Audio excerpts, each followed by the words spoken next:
ربنا اشرح لنا صدورنا ويسر لنا أمورنا واحلل عقدة من ألسنتنا يفقهوا أقوالنا ربنا يسر ولا تعسر يا كريم اللهم زدنا علما وارزقنا فهما برحمتك يا أرحم الراحمين وصلى الله على سيدنا محمد وعلى آله وصحبه وسلم الحمد لله رب العالمين. Tuan-tuan dan mata Allah, Alhamdulillah, syukur kepada Allah Subhanahu Wa Taala. Hari ini bertemu dalam majlis Al-Quran secara online. Mudah-mudahan pertemuan kita diberkati Allah Subhanahu Wa Taala. Baik, kita mulakan dengan bacaan Al-Quran. Masa apa kita? 559 Ustaz. 559. A'udzu billahi minasy syaithanir rajim. أعوذ بالله من الشيطان الرجيم. بسم الله الرحمن الرحيم. بسم الله الرحمن الرحيم. أسكنوهن من حيث سكنتم من وجدكم ولا تضاروهن لتضيقوا عليهن أسكنوهن من حيث سكنتم من وجدكم ولا تضاروهن لتضيقوا عليهن وإن كن أولات حمل فأنفقوا عليهن حتى يضعن حملهن وإن كن أولات حمل فأنفقوا عليهن حتى يضعن حملهن فإن أرضعن لكم فآتوهن أجورهن فإن أرضعن لكم فآتوهن أجورهن وأتمروا بينكم بمعروف وأتمروا بينكم بمعروف وإن تعاسرتم فسترضع له أخرى وإن تعاسرتم فسترضع له أخرى لينفق ذو سعة من سعته لينفق ذو سعة من سعته ومن قدر عليه رزقه فلينفق مما آتاه الله ومن قدر عليه رزقه فلينفق مما آتاه الله لا يكلف الله نفسا إلا ما آتاها لا يكلف الله نفسا إلا ما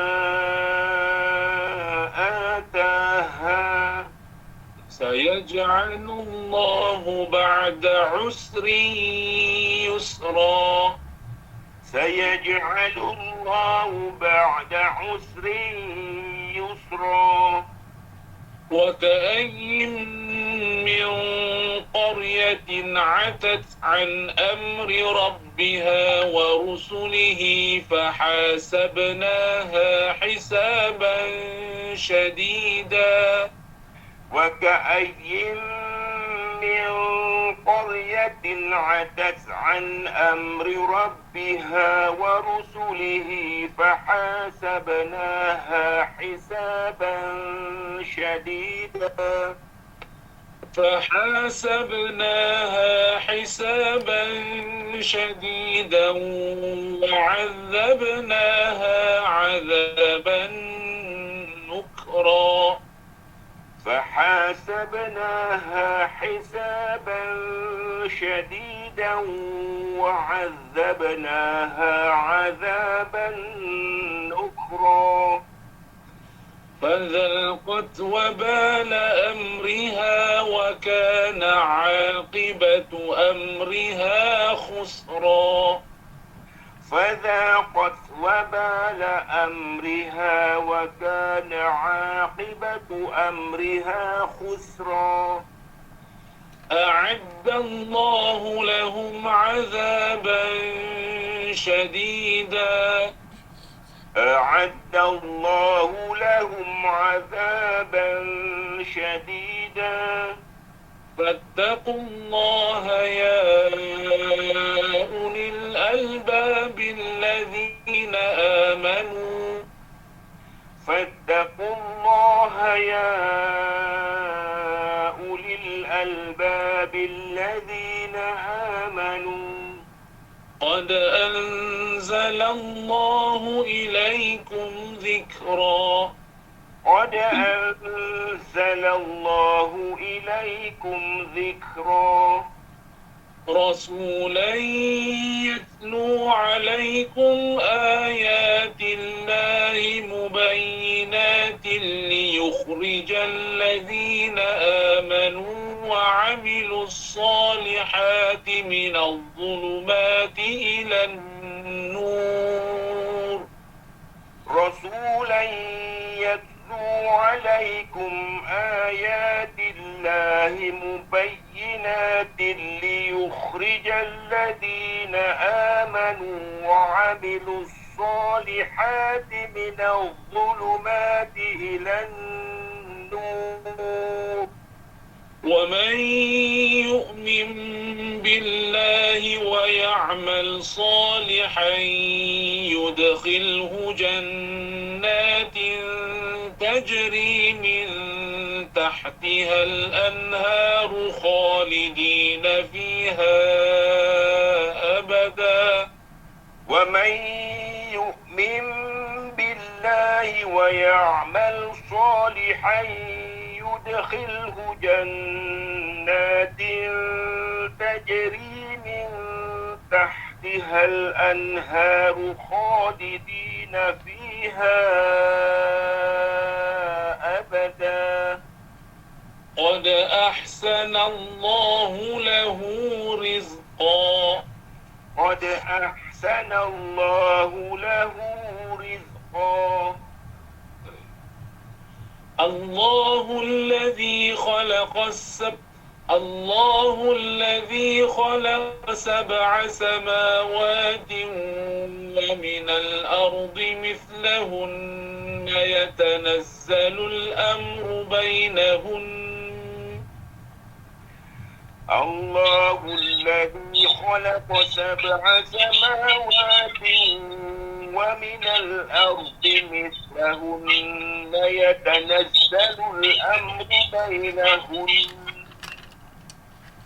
يتنزل الأمر بينهن لتعلموا أن الله على كل شيء قدير يتنزل الأمر بينهن لتعلموا أن الله على كل شيء قدير وأن الله قد أحاط بكل شيء علما وأن الله قد أحاط بكل شيء علما بسم الله الرحمن الرحيم بسم الله الرحمن الرحيم يا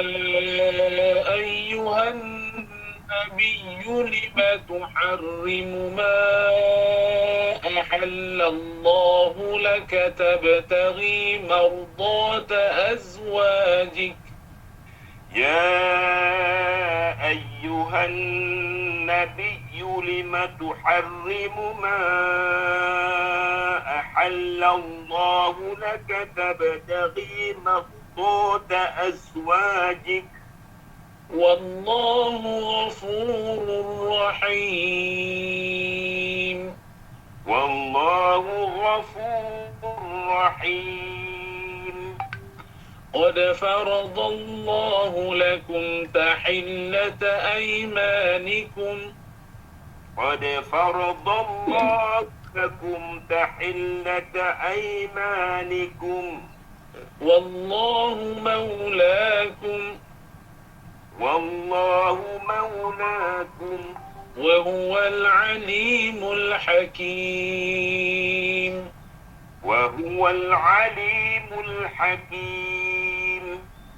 وإذ أسر النبي إلى بعض أزواجه حديثا فلما نبأت به وأظهره الله عليه وإذ أسر النبي إلى بعض أزواجه حديثا فلما نبأت به وأظهره الله عليه فلما نبأت به وأظهره الله عليه عرف بعضه وأعرض عن بعض.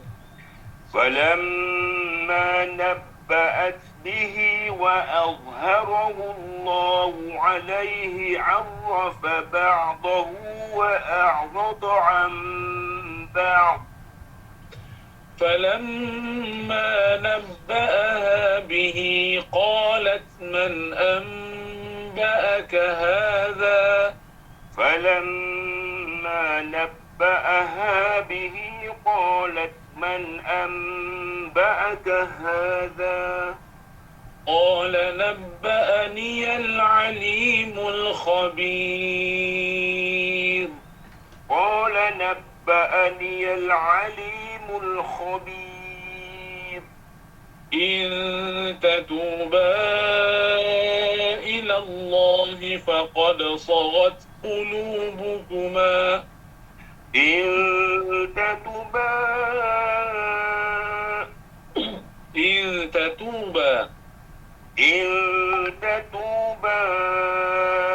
إلى الله فقد صغت قلوبكما وإن تظاهرا عليه فإن الله هو مولاه وجبريل وصالح المؤمنين.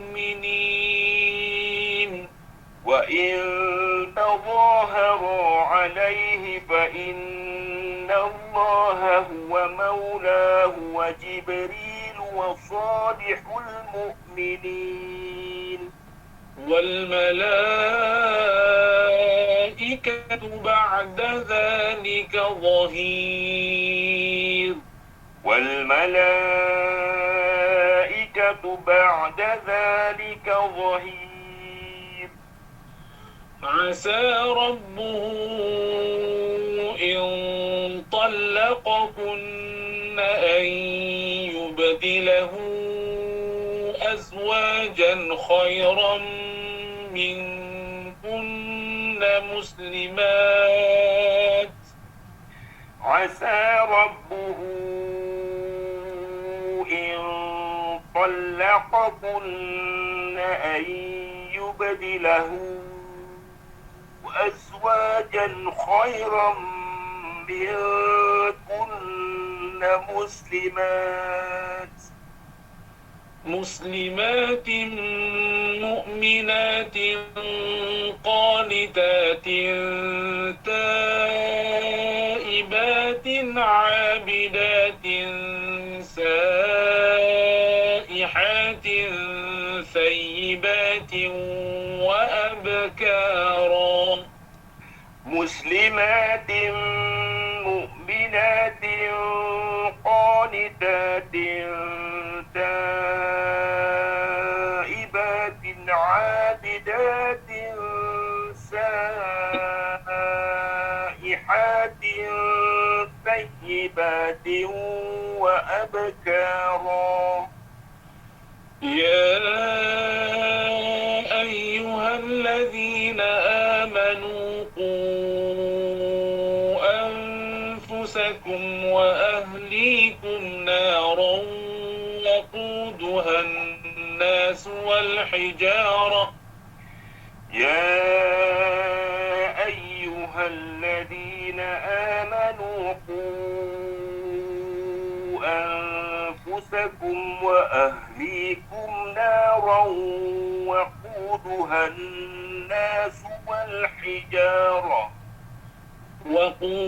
الناس والحجارة عليها ملائكة غلاظ شداد لا يعصون الله وقودها الناس والحجارة عليها ملائكة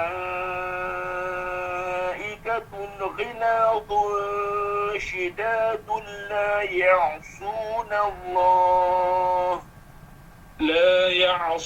الله ما أمرهم ويفعلون ما يؤمرون.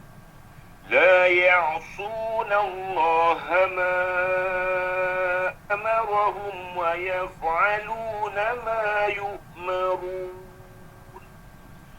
يا أيها الذين كفروا لا تعتذروا اليوم.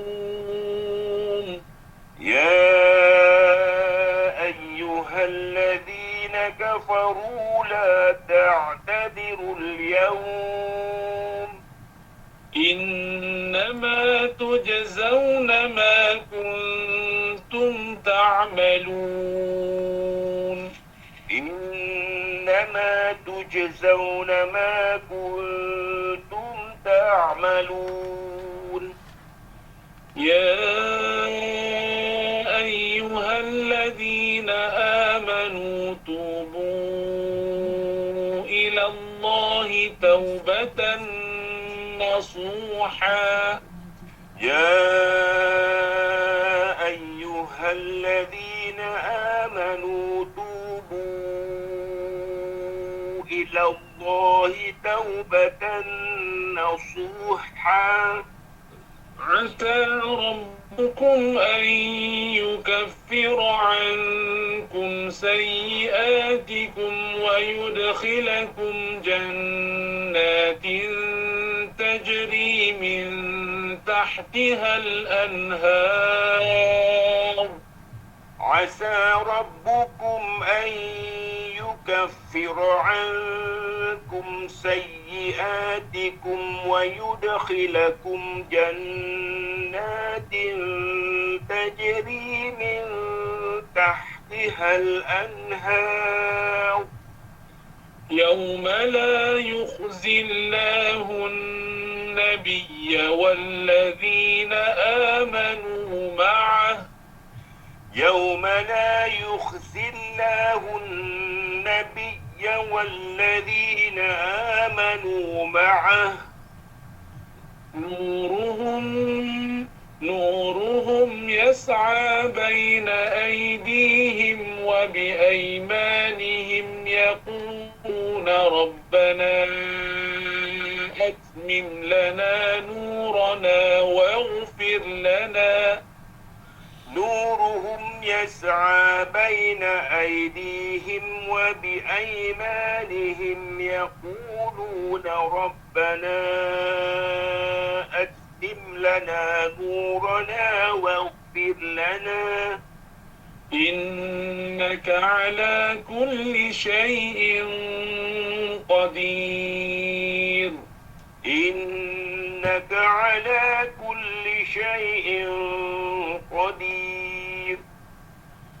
يا أيها النبي جاهد الكفار والمنافقين واغلظ عليهم.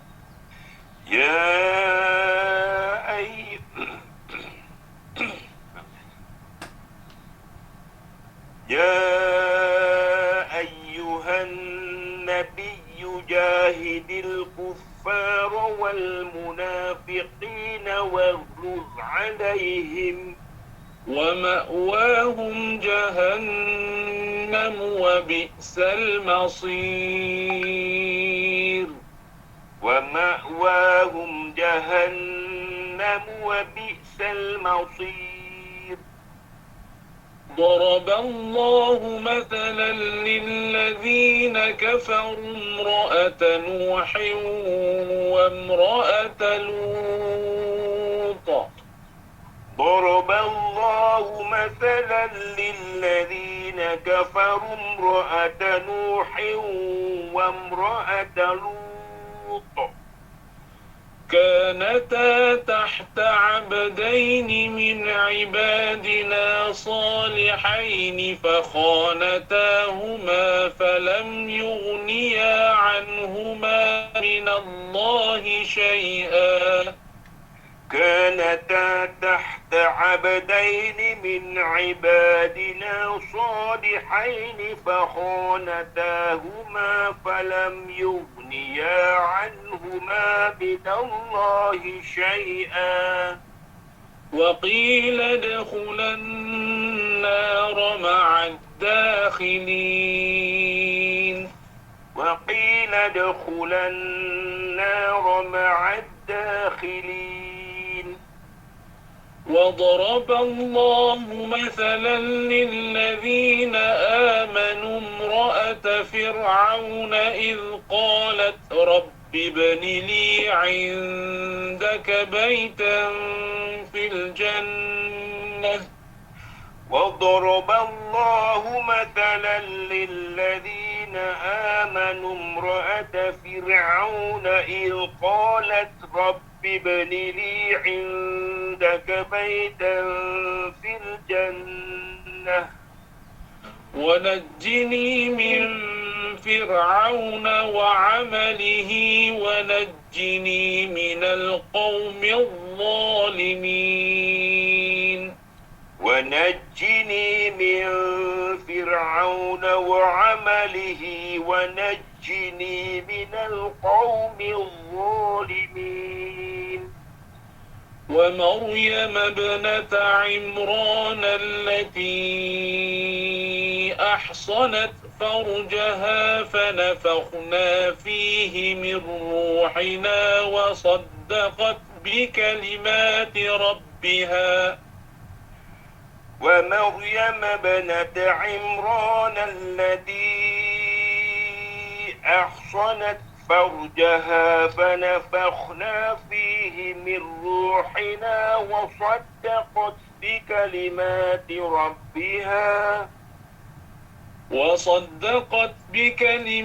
ربها وكتبه وكانت من القانتين. وصدقت بكلمات ربها وكتبه وكانت من القانتين. صدق الله العظيم. صدق الله العظيم. Alhamdulillah, terima kasih Cik Asnan bantu untuk terafi Al-Quran pagi ini. Dan Alhamdulillah juga kita sudah selesai membaca juzuk yang ke-28. Dan insyaAllah akan datang kita akan baca awal juzuk yang ke-29, iaitu surah Al-Mulk. Baik, ada soalan yang diajukan? Silakan sebelum kita mulakan.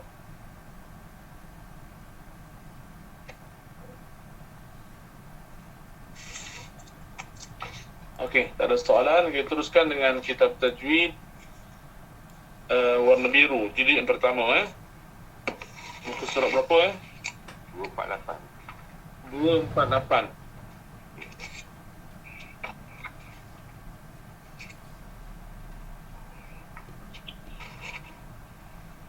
Yang pertama. Ya? Yang pertama tu. Okey, perhatian Baik, tuan-tuan dan Allah sekalian, Alhamdulillah kita masih lagi berbincang tentang hubungan dua huruf berdasarkan makhraj dan juga sifat. Dan hari ini kita masuk kepada muka surat 248. Sebelum tu perhatian belakang tu lah permulaan dia. Muka surat 247 perhatian 2 tu. Perhatian 2, pertemuan dua huruf yang telah dibincangkan sebelum ini adalah pertemuan pada lafaz dan pada tulisan. Hakikatnya pertemuan dua huruf berlaku dalam 3 keadaan, iaitu yang pertama pertemuan pada lafaz dan pada tulisan. Inilah yang telah kita bincangkan sebelum ini. Pertemuan dua huruf segi makhraj, sifat dan segi bentuk penulisannya. Yang kedua, pertemuan pada lafaz sahaja, tidak pada tulisan, terbahagi kepada 4 bahagian. Artinya pertemuan pada lafaz sebutan huruf tersebut, tapi tidak pada tulisannya. Tengok contoh, ada 4 bahagian dia kata. Yang pertama, pertemuan lafaz yang pertama ialah mutamathilan atau mithlan. Mithlan artinya dua huruf yang sama. Contoh, wa innama ana nadhirum mubin. Ana nun dengan nun. Ana nadhir. Itu mutamathilan, dua huruf yang sama. Tapi segi tulisan dia apa? Dia terpisah. Yang kedua mutaqariban, iaitu contoh ana rawattuhu an nafsi.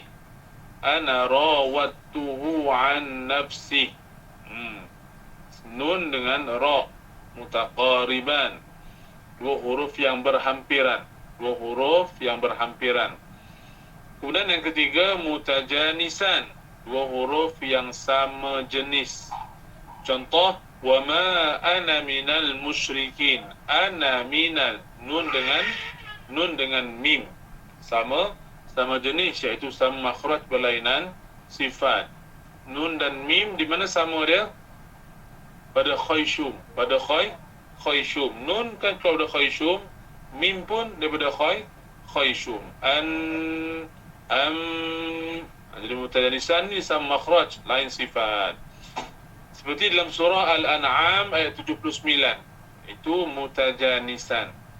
Kemudian yang keempat mutabaidan. Mutabaidan artinya dua huruf yang jauh segi makhraj dan juga sifat. Contoh, qala ana uhyi wa umit. Ana nun dengan hamzah, jauh. Nun dekat mana? Ujung lidah, kemudian letak pada gusi sebelah atas. Mana hamzah?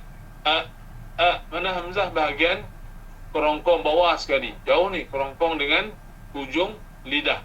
Maka ini dikatakan mutabaidan, dua huruf yang jauh. Jadi pertemuan pada lafaz sahaja, tidak pada tulisan, artinya tulisannya terpisah. Baik. Kemudian seterusnya yang ketiga, hakikat pertemuan dua huruf berlaku dalam 3 keadaan. Yang ketiga, pertemuan pada tulisan sahaja, tidak pada lafaz. Ia terbahagi kepada 4 bahagian. Sama juga yang pertama mutamathilan atau mithlani. Contoh, innahu huwat tawwabur rahim. Ada dua ha yang setang. Innahu huwa.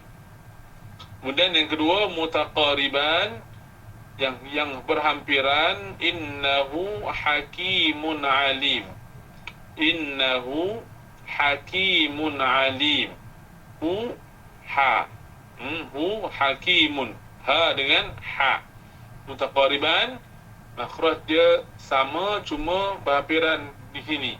Ha dekat bawah, ha di pertengahan kerongkong. Yang ketiga mutajanisan. Contoh, ni'mal 'abdu innahu awwab.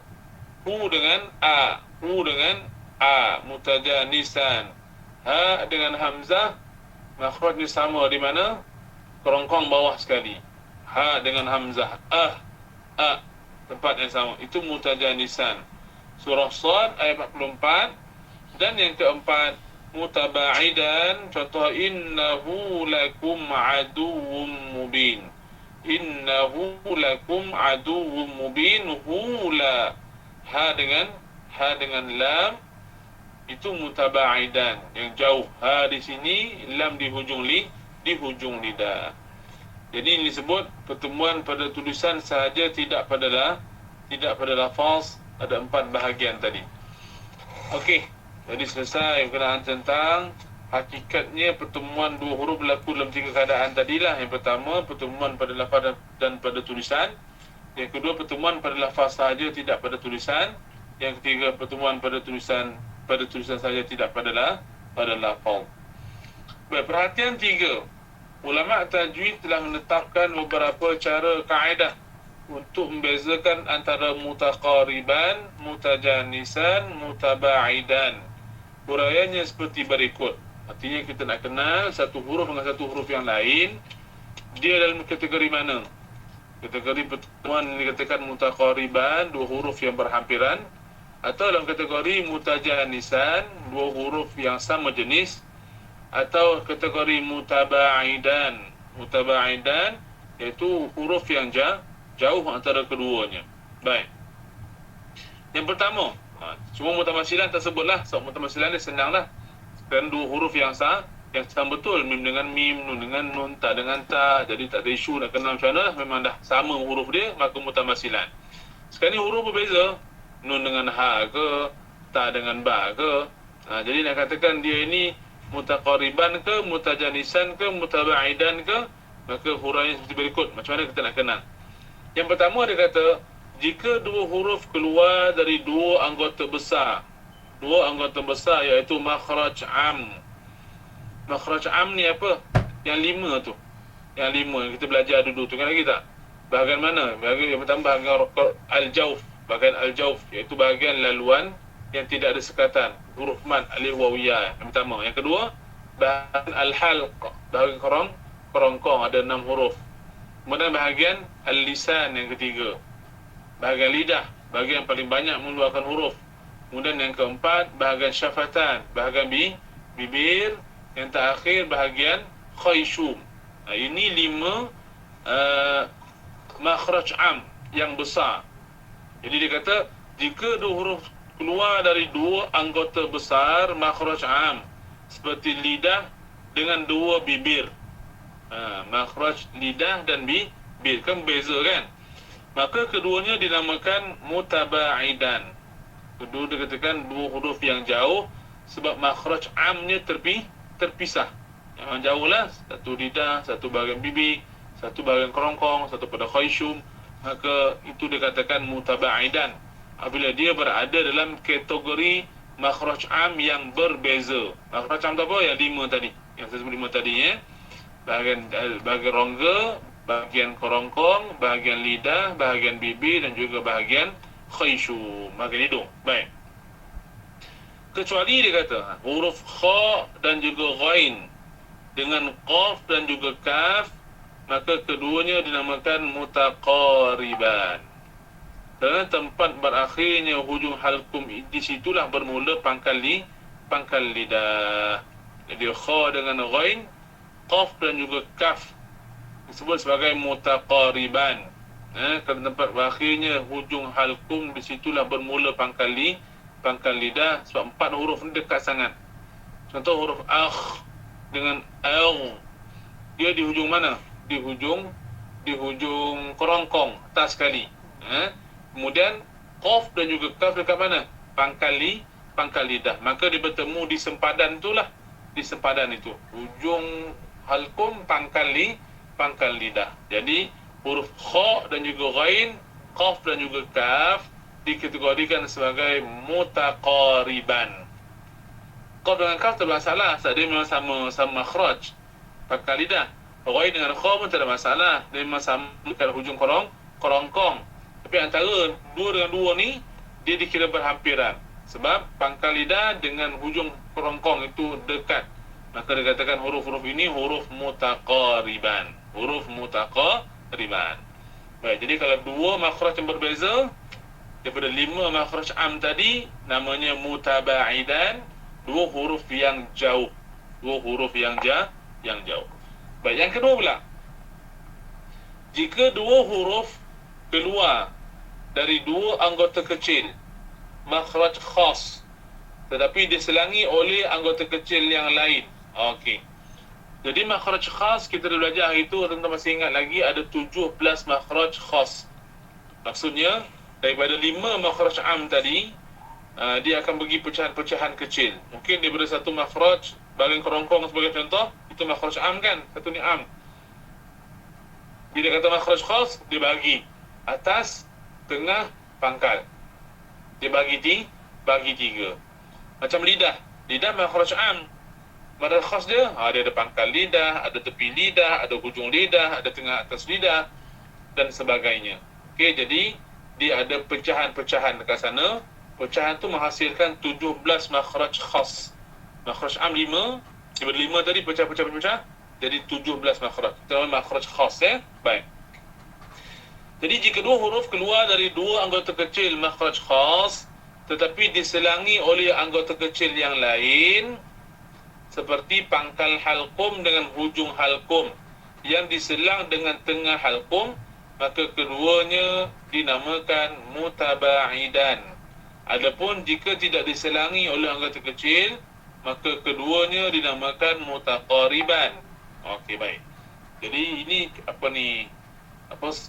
sifat yang kedua lah bagi nak mengenal mutabaidan. Yang pertama tadi mutabaidan ialah huruf yang berbeza makhraj am yang 5. Yang kedua ni pula, dia berada dalam makhraj am yang sama, tetapi makhrajnya itu diselangi. Dia makhraj kecil dia, makhraj khas dia diselang dengan makhraj yang lain, maka juga dikira sebagai mutabaidan. Bagi contoh, bahagian kerongkong.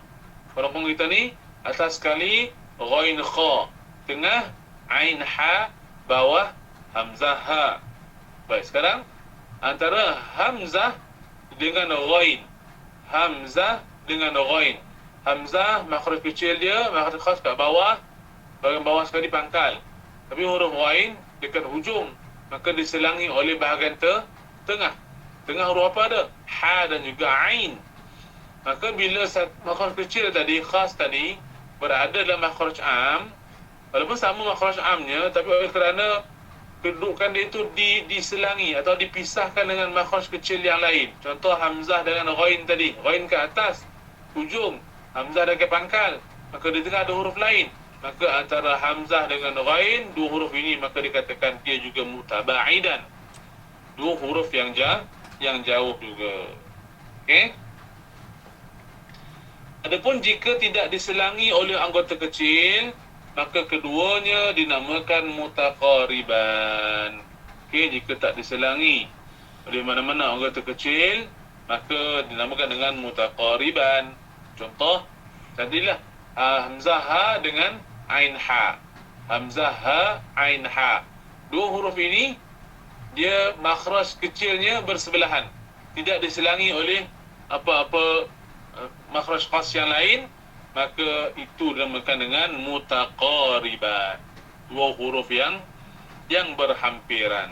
Yang mutabaidan tadi, apabila makhraj khas kecil dia itu diselangi dengan makhraj kecil yang lain, maka barulah dikatakan sebagai mutabaidan. Kalau dia sebelah-sebelah aja, makhraj kecil dengan makhraj kecil dia sebelah-sebelah dalam makhraj am, dia punya kedudukan tempat keluarnya, maka dinamakan dengan mutaqariban. Dua huruf yang berdekatan, berhampiran. Yang ketiga, jika dua huruf keluar dari satu anggota kecil makhraj khas, maka keduanya dinamakan mutajanisan. Artinya kalau dua huruf itu keluar daripada makhraj yang sama segi makhraj am dan sama segi makhraj khas. Makhraj am, contoh sekali lagi, sebagai contoh kerongkong tadi, ada 6 huruf kan, hamzah ha, ain ha, ghain kha kan. Sekarang kalau dia keluar daripada tempat makhraj am yang sama dan makhraj khas yang sama, hamzah ha tempat yang sama, pangkal lidah dalam makhraj am yang sama, maka bila makhraj khas yang sama dia bersama, maka dikatakan itu huruf mutajanisan.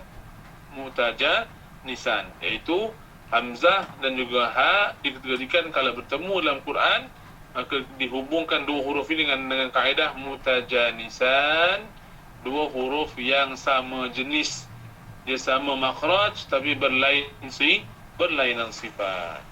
Okey, jadi kalau sama makhraj khas itu namanya apa? Mutajanisan. Seterusnya yang keempat, jika dua huruf keluar dari dua anggota besar makhraj am seperti lidah dengan dua bibir, atau dua huruf keluar dari dua anggota kecil makhraj khas tetapi diselangi oleh anggota kecil yang lain seperti hujung lidah dengan pangkal lidah yang diselangi dengan tengah lidah tetapi persamaan pada semua sifatnya, maka ulama berselisih pendapat padanya. Okey. Ini yang keempat disebut jika dua huruf keluar dari dua anggota besar.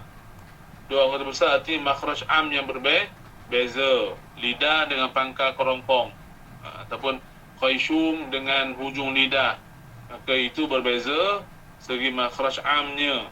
Okey, seperti lidah dengan dua bibir, dia kata. Lidah dua bibir lain, bibir satu bahagian am, lidah satu bahagian am. Okey.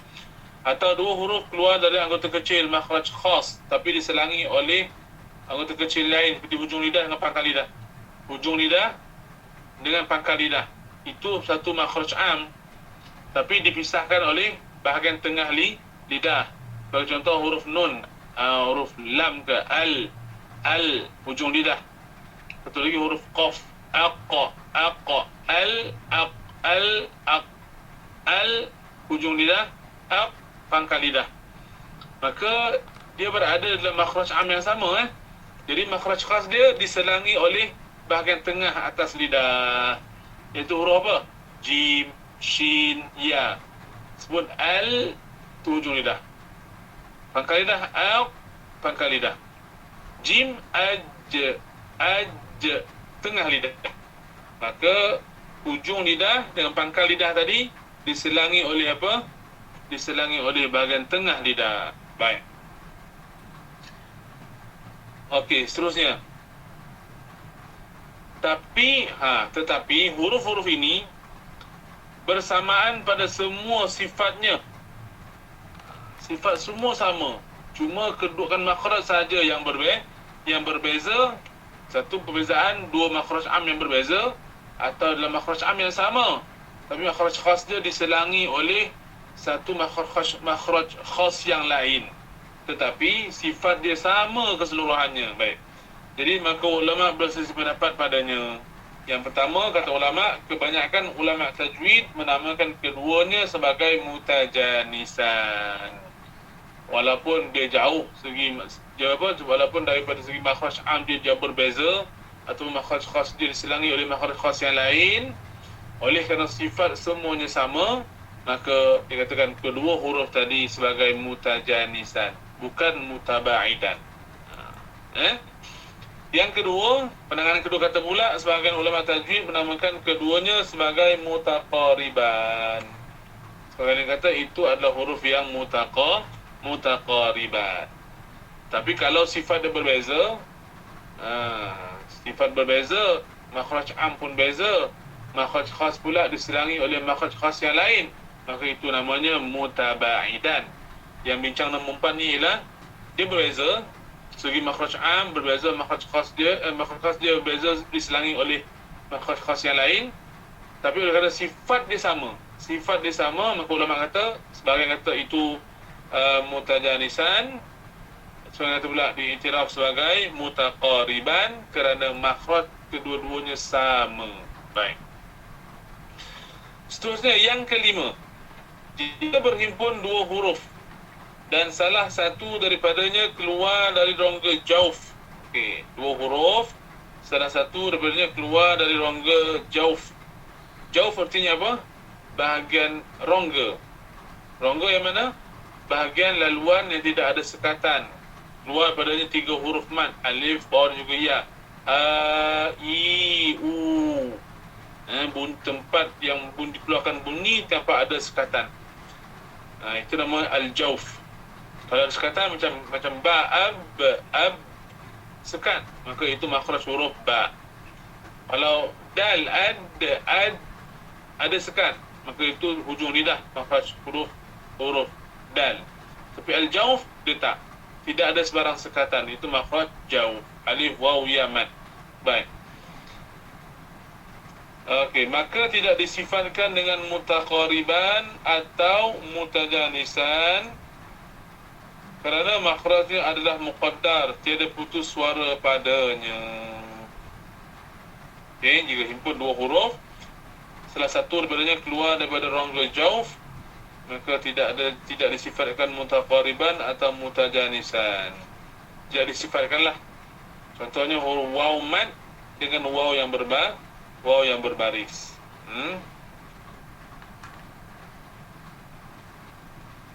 Amanu wa amilu. Amanu wa amilu.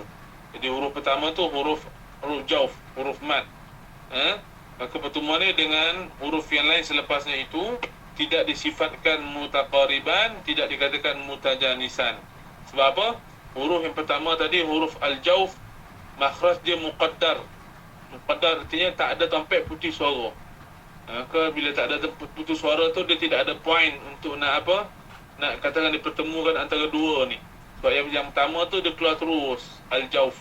Tidak ada tempat putus suara, maka hubungan dia dengan huruf selepasnya tidak disifatkan sebagai mutaqariban dan tidak juga mutajanisan. Okey. Jadi kalau huruf mad sampai ada huruf lain, maka tidak dikategorikan mana-mana lah.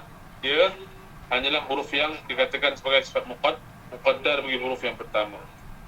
Okey.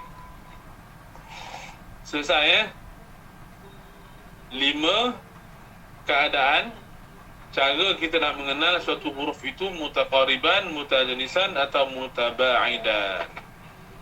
Berikut adalah jadual hubungan pertemuan antara dua huruf serta hukum berkaitan dengannya mengikut riwayat Hafs.